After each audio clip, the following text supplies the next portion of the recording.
Hello and welcome to the Watering Hole. Thanks for checking out this clip. Don't forget to like and subscribe because that'll make the baby Jesus cry, and I know how much you guys love making the baby Jesus cry. Oh, Biden's here. My fellow Americans. My fellow Americans. I'm speaking to you tonight from behind the resolute desk in the Oval Office. In this sacred space, I'm surrounded by portraits of extraordinary American presidents. Thomas Jefferson wrote the immortal words that guide this nation. George Washington showed us presidents are not kings. Abraham Lincoln, who implored us to reject malice. Franklin Roosevelt, who inspired us to reject fear.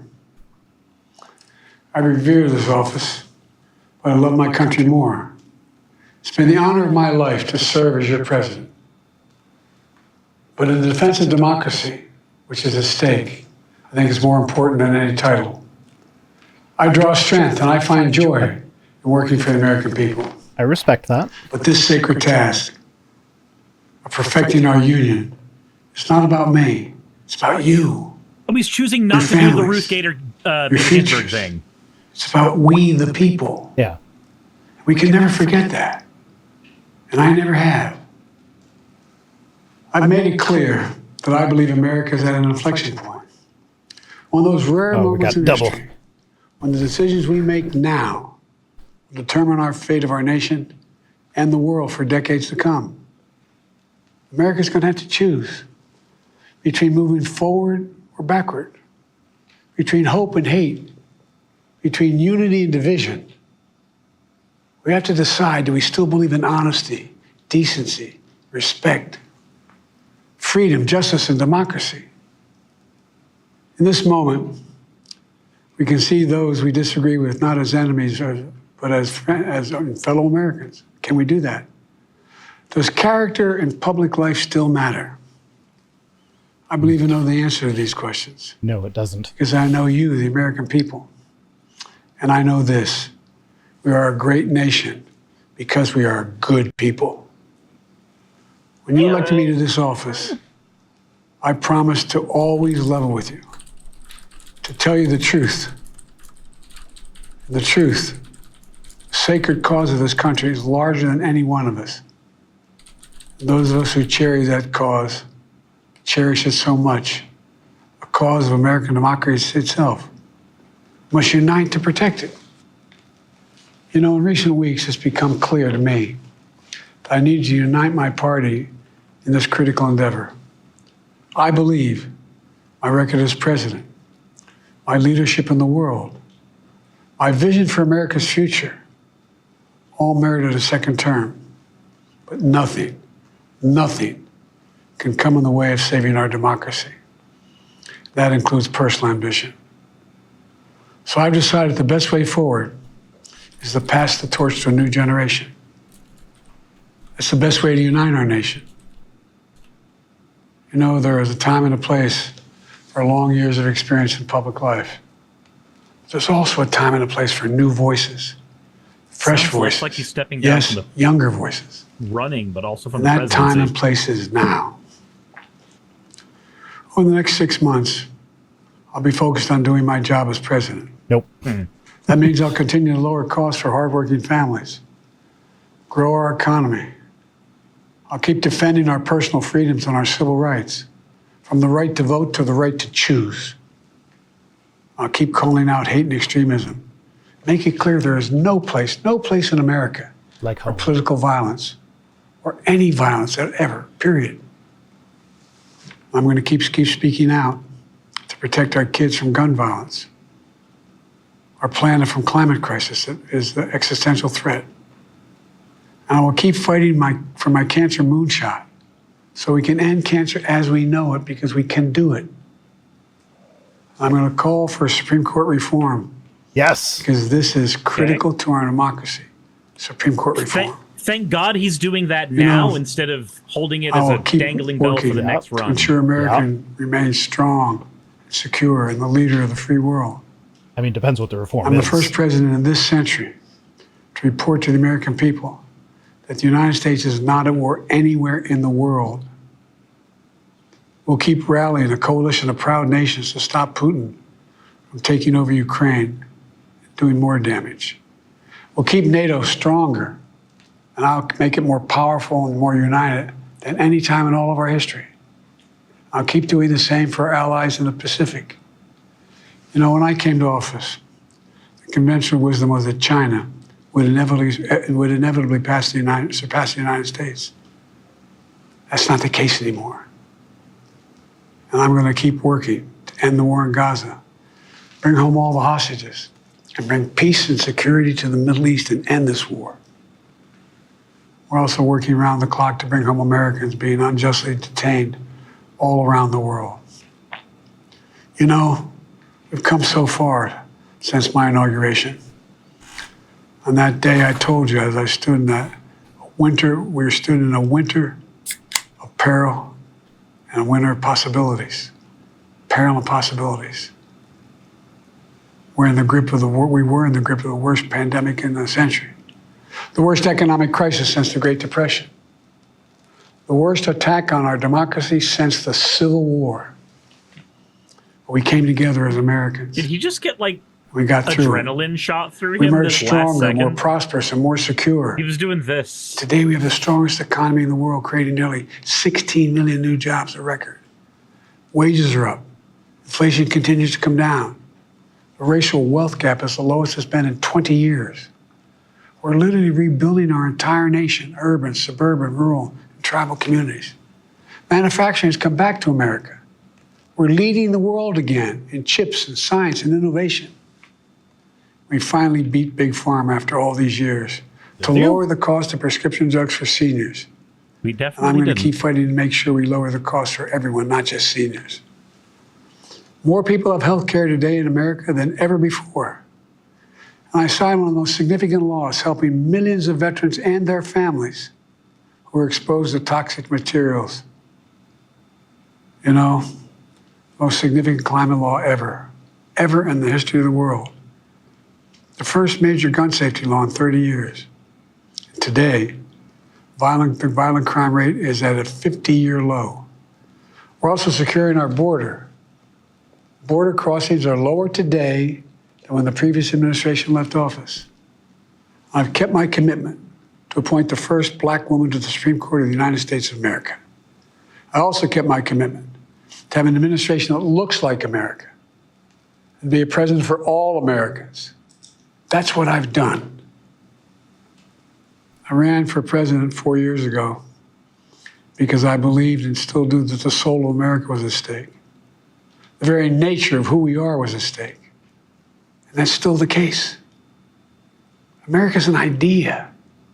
An idea stronger than any army, bigger than any ocean, more powerful than any dictator or tyrant. It's the most powerful idea in the history of the world. That idea is that we hold these truths to be self-evident. We're all created equal, endowed by our Creator with certain inalienable rights: life, liberty, pursuit of happiness. We've never fully lived up to it, to this sacred idea, but we've never walked away from it either. And I do not believe the American people will walk away from it now. In just a few months, the American people will choose the course of America's future. I made my choice. I've made my views known. I would like to thank our great Vice President Kamala Harris. She's experienced, she's tough, she's capable. She's been an incredible partner to me and a leader for our country. Now the choice is up to you, the American people. When you make that choice, remember the words of Benjamin Franklin that's hanging on my wall here in the Oval Office. Oh, is that the Oval Office? Alongside the busts of Dr. King and Rosa Parks and Cesar Chavez. When Ben Franklin was asked, as he emerged from the convention going on, whether the founders have given America a monarchy or republic, Franklin's response was a republic, if you can keep it. Yeah, we know that's true. A republic, if you can keep it. Whether we keep our republic is now in your hands. My fellow Americans, it's been the privilege of my life to serve this nation for over 50 years. Nowhere else on earth could a kid with a stutter, from modest beginnings in Scranton, Pennsylvania, and Claymont, Delaware, one day sit behind the resolute desk in the Oval Office as President of the United States. But here I am. That's what's so special about America. We're a nation of promise and possibilities, of dreamers and doers. So now we're at the platitudes. Of ordinary Americans doing extraordinary things. Turn it off now? I've given my heart and my soul to our nation. Let's see where like so many others. I've been blessed a million times in return with the love and support of the American people. I hope you have some idea how grateful I am to all of you. The great thing about America is here, kings and dictators do not rule, the people do. History is in your hands. The power is in your hands. The idea of America lies in your hands. We just have to keep faith, keep the faith, and remember who we are. We're the United States of America, and there's simply nothing beyond our capacity when we do it together. So let's act together, preserve our democracy. God bless you all. May God protect our troops. Thank you. Okay, that was it. I guess the platitude stuff was bound to happen. Yeah. Eventually, but nothing entirely groundbreaking there. Nothing new was said there. We already knew that he was stepping down because he did so in the written address. We already knew that some vagaries about the next generation passing the torch. We got to hear really loud swallowing a lot. We did. That was it was you can tell that, like, in terms of public speaking bravado, he's certainly past his point where he's going to be doing that. Like, he's past that point. He's getting close to 20 years past retirement age. Yeah. So, like, I was posting to Twitter about how happy I am that he's stepping aside and going with the younger candidate or whatever. And then I oh, she's like 59. The fact that she's 4 years past the federal retirement age. Oh yeah, I don't know. I just Googled what is retirement age in the U.S. and it said 66. Retirement age in the United States was 65, is now 66 for the private sector. It is 55 for the federal sector of the internet, because Project 2025 talks about how they don't like that the retirement age is 55 for the federal sector of the internet of the United States, and they want to push it back to be more in line with the private sector. The section that I just got done reading is all about cutting federal employees' wages down, cutting their benefits down, and upping up their retirement days. Calm down, Van Briggs. Are we sure that was loud swallowing? If it was there, we sure it was Joe and not Jill under the desk giving him the energy for speech. I mean, that would still be loud swallowing. There was a moment, only if he comes more than dust. Let's be honest. Otherwise, it'd be coughing. But the it does kind of track a little bit though with his cadence in the speech. He was legitimately getting hard to listen to. He was legitimately getting hard, is what I heard there. He was legitimately getting hard to listen to, and then he piked up and suddenly became articulate again. It was the post-nut clarity. It was the post-nut clarity. God! Yeah, I was just distracted by I could see the teleprompter lines in the reflection in the window, so I was just distracted by that.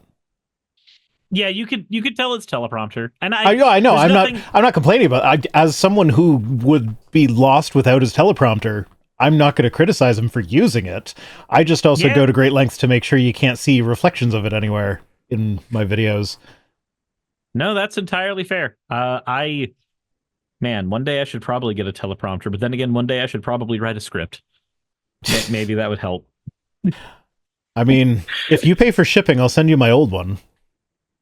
I just stick your phone in it. I just don't know if I had a use for it, is the thing. Like, my efforts have always gone towards removing filler words from my speech normally, and then making sure that if I'm recording something for the Magic Channel is where I would probably use it the most.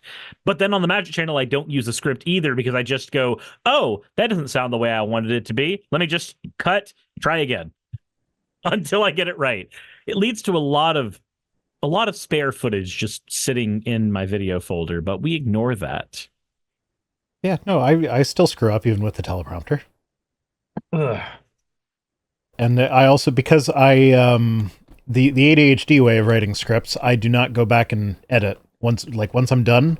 Like every now and then, like as I'm writing something, I'll remember something else that I wrote earlier and be like, oh, that actually, I should probably go back and change that. But like, if I don't do that, is like first draft of my script is also the last draft, but then the actual performance of the script is kind of like my first proofread.